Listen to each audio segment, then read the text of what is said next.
خطبہ نمبر 208۔ آپ علیہ السلام کا ارشاد گرامی، جو اس وقت ارشاد فرمایا جب آپ علیہ السلام کے اصحاب میں تحکیم کے بارے میں اختلاف ہو گیا تھا۔ بسم اللہ الرحمن الرحیم۔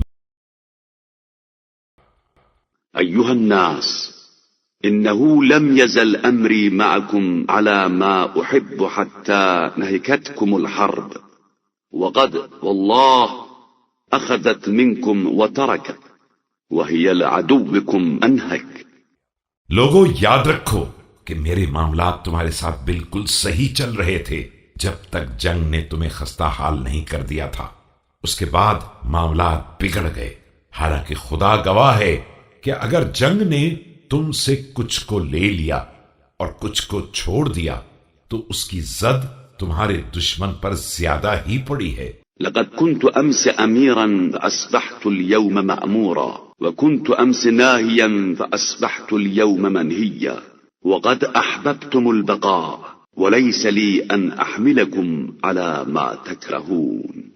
افسوس کہ میں کل تمہارا حاکم تھا اور آج محکوم بنایا جا رہا ہوں۔ کل تمہیں میں روکا کرتا تھا اور آج تم مجھے روک رہے ہو۔